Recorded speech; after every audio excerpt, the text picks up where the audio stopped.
Hey guys, it's TheFrXion here, or Tiger Tank 12, however you want to call me, I don't really care, and today we're taking a look at the ISM. The ISM, the Tier 8 Soviet tank that will be replacing the IS-3. Actually, no, it will not replace the IS-3, but it will take its place right here, and the IS-3 will lead over to a new tank, the Object 257, but we have covered that in the previous video already. So, the ISM, how do you get this tank? You get it by playing the IS. The IS now branches off into two new tier 8 tanks, the IS-3 and the ISM. Well, not two new ones, but only one new one. But still, you will need to get 58,000 experience to unlock the ISM. If you have 58,000 experience on your IS, you'll be able to unlock the ISM immediately. That's pretty damn neat. Once again, we are only going to be taking a look at the fully upgraded version because this is how the tank is meant to be played and not the other way around. We're going to be only checking out all the tanks in the fully upgraded versions, and we're not going to be taking a look at their stock variation unless they are really bad. I have to point it out. For example, this tank right here does have the stock IS turret or the upgraded IS turret, and it's really bad at tier 8 because it only has 100 millimeters of frontal armor, 100 on the side and 100 on the rear. At least, I mean, it is a 100 millimeter turret all around, but it's not the turret that you're looking for. The turret you're looking for is the ISBM. This turret is much more competitive. So just to point it out, the stock turret is not very strong. The upgraded turret is fairly decent. I've played a few matches in it and I've seen what you can do with it. But what I've noticed is that unless, well, the top turret is going to be the last thing you'll be unlocking in this tank.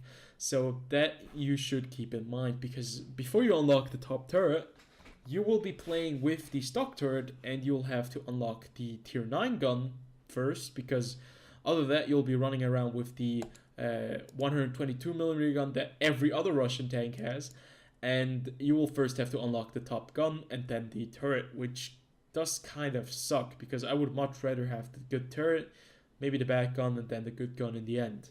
But yeah, it's just the way Wargaming have decided to handle this tank, and I don't think we can change that anymore. So then you have the top engine that you will have to get eventually as well, the tier 9 engine, 27,000 experience of cost, and the same for the tracks that you have to unlock first before you can fit the new turret on, I think, for 14,100 experience right there. So what is so special about this tank? It's the first Russian heavy tank with a turret that is based on the rear, and this time around we're covering the tier 8 before we're covering the tier 10. So this is the start of the entire branch, so that's very important. So what does it look like? Well, what can we expect first of all? First of all, we can expect not that great of gun depression because the turret is based on the back, a very long tank as well, and we can expect some pretty damn good frontal armor because that is exactly what this tank or this line is trying to achieve. So let's get into the firepower first, as always. This gun is a tier 9 gun that you can also run, or that you also get on the Object 705. We'll get to this gun eventually on the Object 705 since it is actually the stock gun that you'll be using when you get this tank. So you're gonna get this tier 9 gun, which does seem to be fairly competitive. 212 millimeters of penetration with standard AP rounds. Finally, not the 175 millimeters of penetration that just wasn't enough for tier 8. This time around, you're going to have 212. That is going to be enough for tier 8 tanks and some tier 9s, at least the weak spots. But the APCR rounds only have an increase of 28 millimeters of penetration. That is not much, and that will not do the job. 240 millimeters of penetration with the APCR rounds is not going to cut the deal against tier 9 and tier 10 opponents, and you will be facing those tanks quite often. So to keep that in mind, the premium ammunition is not extremely overpowered. It's not good at all. Then moving on, rate of fire 5.1 rounds per minute does seem to be decent enough in my opinion for a gun of this caliber. The average damage is, as expected, 390, and the dispersion at 100 meters is not that great, 0.42. It could be worse, but I mean, it's better than the stock gun, I think. Yeah, it's a little bit better than the stock gun. It does have better aim time as well, so at least you got that going for you. Moving on from the firepower, at least, no, actually, excuse me. Turret traverse is very important. This does have a fully traversable turret with 34.13 degrees per second and gun depression of 5 degrees aiming downwards and 20 degrees of gun elevation. Now, 5 degrees, it's better than some of the Soviet tank destroyers like the the SC-101 with only 3 degrees, and it is on par with the most of the Soviet heavy tanks. I think the IS-4 does have better gun depression, but it's very similar. 6 degrees on the IS-7, and on the new Object 257 you can see only 5 degrees as well. So it doesn't look like it is lacking that much of gun depression that the other Soviet tanks have, so you're not going to be all that terrible with this vehicle. 5 degrees could have been worse, to put it in another perspective. So yeah, another important fact is that I'm running equipment, so the statistics will be a little bit better as well.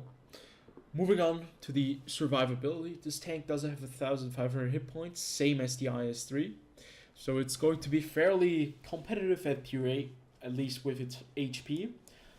130 millimeters of frontal armor, very nicely angled as well. It does seem to be quite strong at the front. Same goes for its turret with 250 millimeters of armor with no real weak spot except for maybe this cupola there, but a very small weak spot.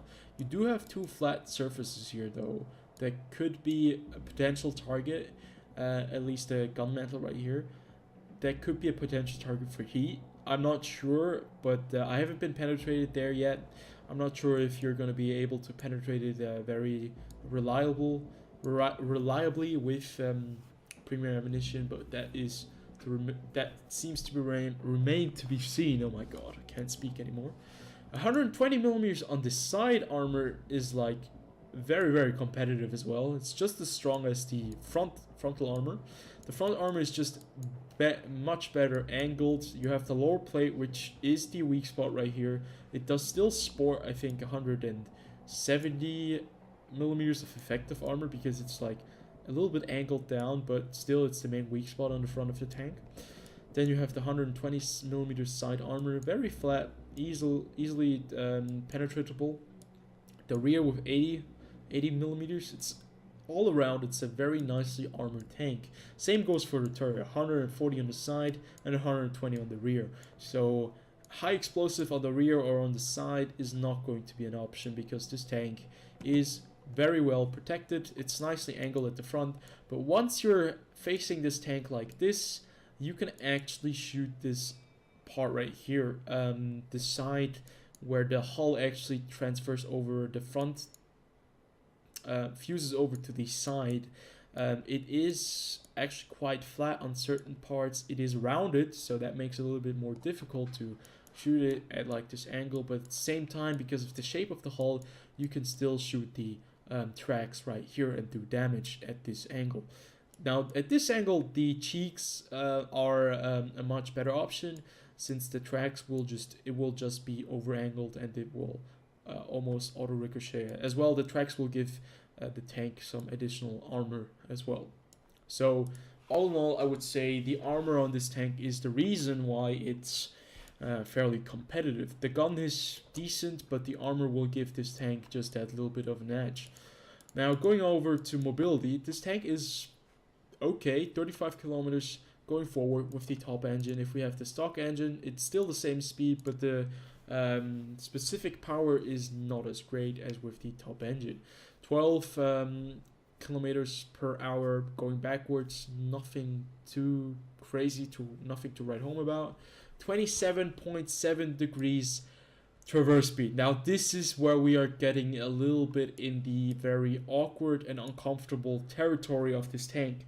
This tank does not turn very good. It does not turn very easily. So once you're going to get flanked in this tank, you're going to have a really bad time with turning your tank and turn your tracks, your turret, because it's just not one of those vehicles that is crazy mobile. Like for example, the Object 416, since it is a medium tank, it turns much quicker.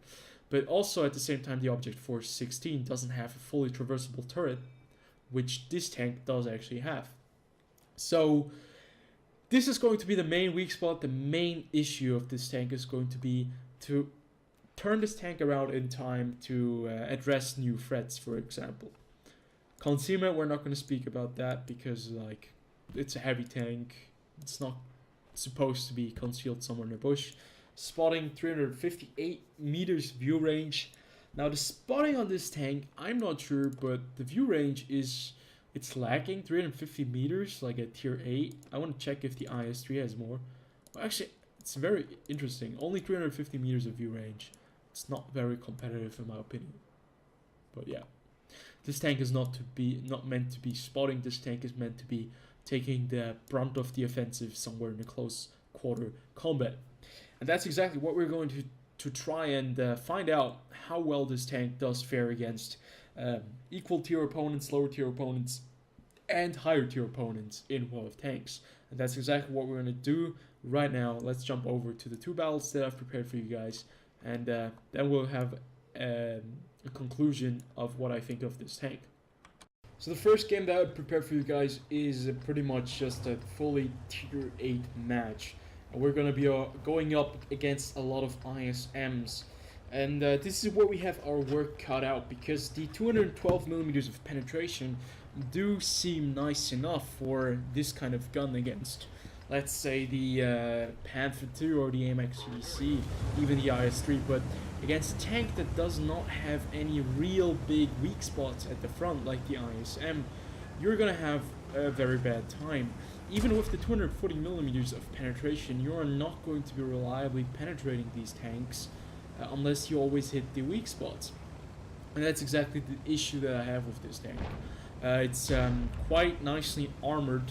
What this tank does have as a weak spot though is that the frontal part right here, where it's like rounded shape, you will have this 90-degree angle where you can actually penetrate this tank.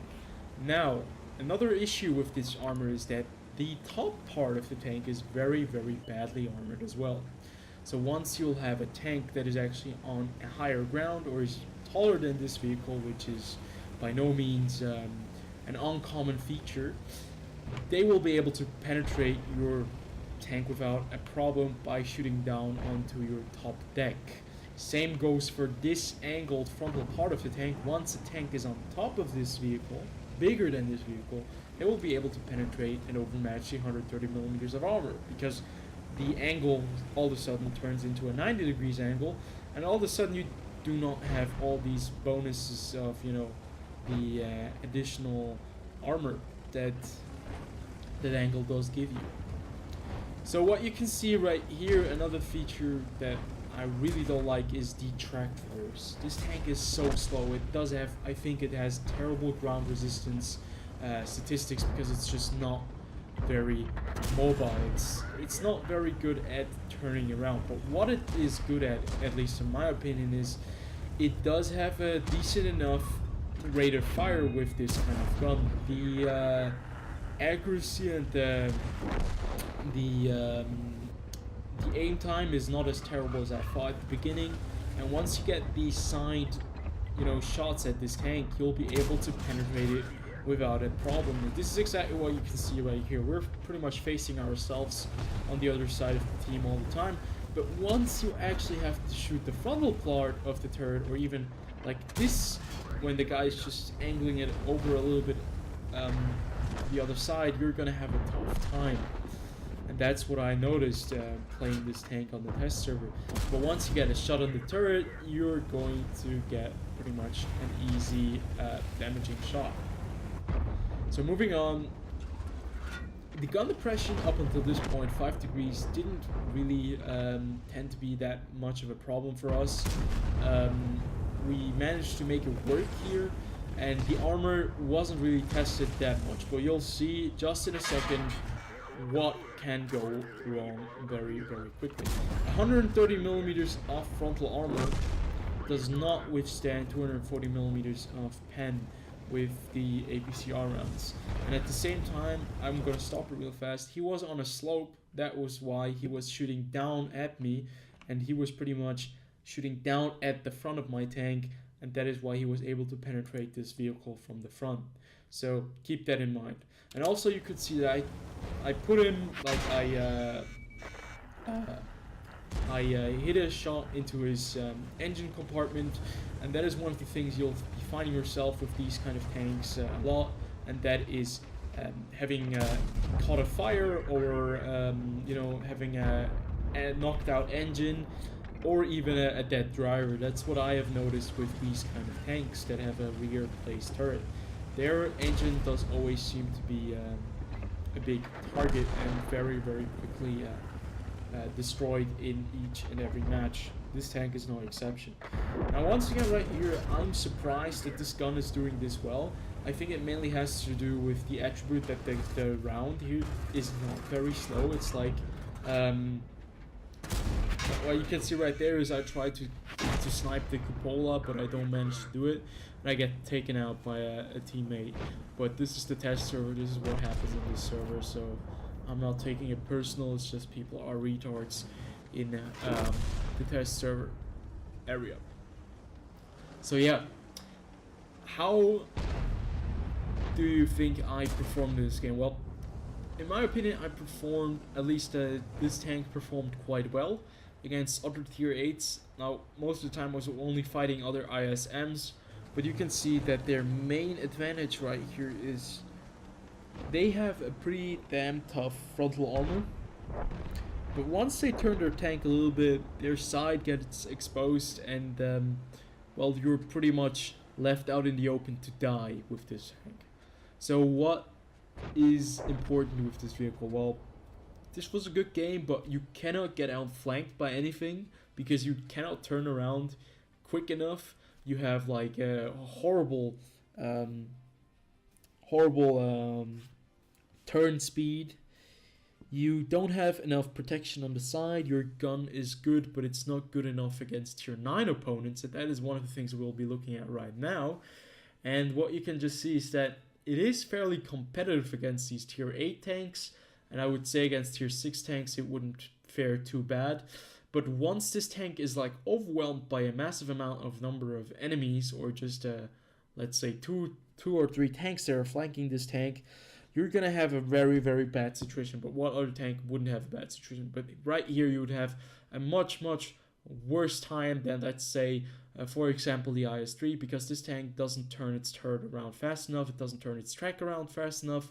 It only sports this really good frontal armor, and the side armor is quite thick, but it will not protect you from anything at tier 6 and tier 7 because it's just very flat and easily penetrable. So I'd say let's jump over to the next match, and there we'll see the problem that this tank will face at tier 9 and tier 10. Game is a match where you are most certainly not going to be the top competitor for most damage. You're going to be playing against tier 10 and tier 9 tanks, especially at the test server right now. There are some tanks, Object 257, that are very, very strong at the moment at the current tier, and you'll see just how bad you can do in one game. Now the ISM is by no standpoint currently a bad tank.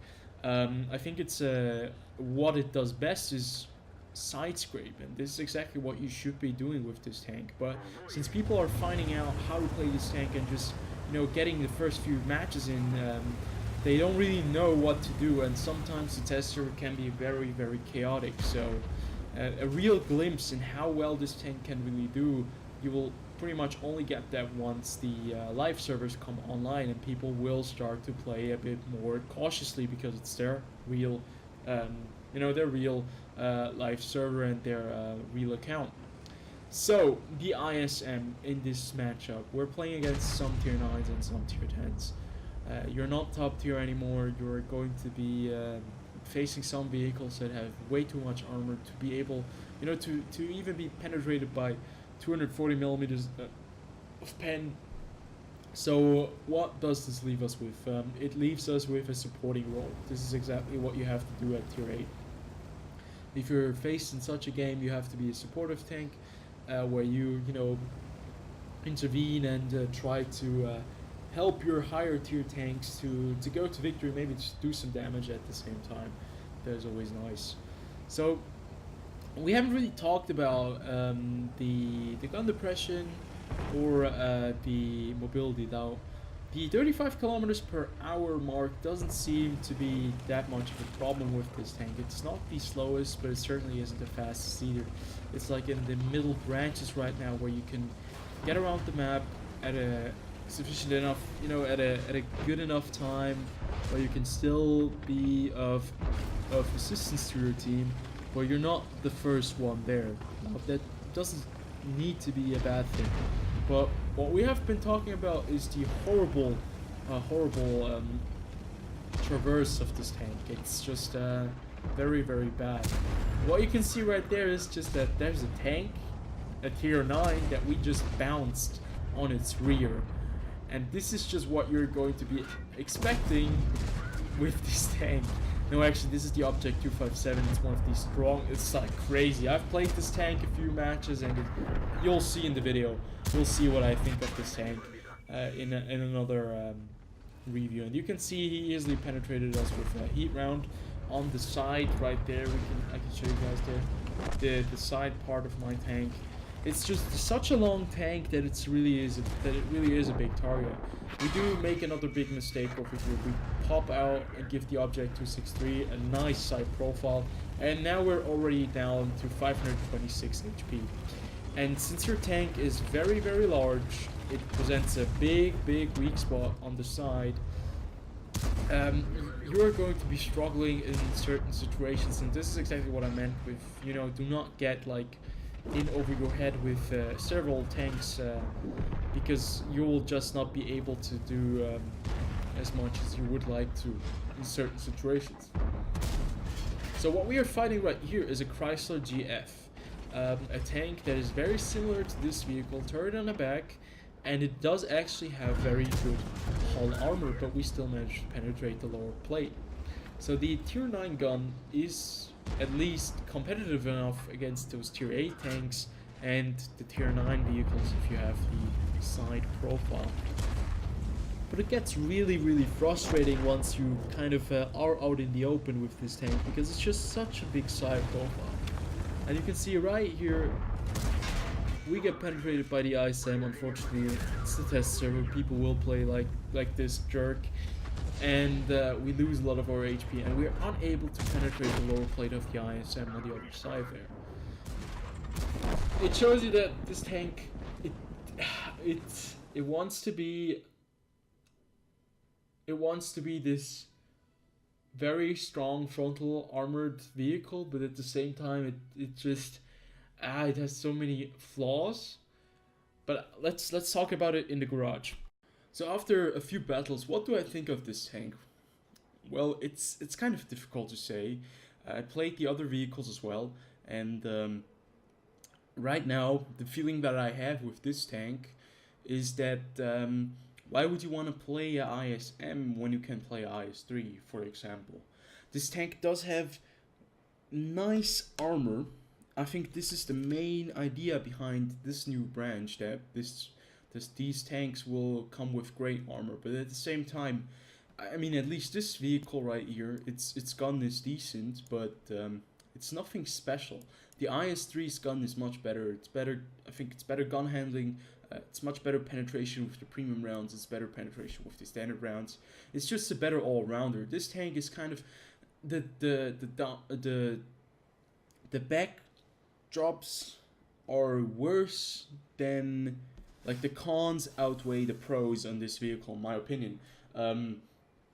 If you have like a heavy tank like this vehicle right here that has great armor, and decent armament, but doesn't have the mobility to go around, and the track traverse, which is very important, and the gun depression, you're going into some territory that can get really, really annoying, especially if you're playing like against people who know what they're doing. If you're playing against a team that really is well coordinated, you will be having a tough time with this tank, because gun depression wise, it's not too bad. I mean, 5 degrees. The Russian tanks aren't vehicles that do have crazy amounts of gun depression, but the fact that it's a rear-facing turret, you know, makes it a little bit worse. It's great for side scraping. I know we haven't really gotten into that much this game around, but still, it's great for side scraping.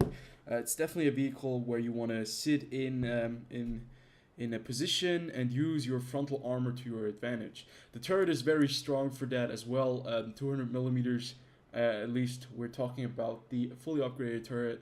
And the gun as well, it's decent at tier 8. I thought it was going to be a lot worse, since it's like a 122 millimeter gun, one that looks very similar to the D25T, but it does surprisingly do very nicely in these kind of setups against tier 8s.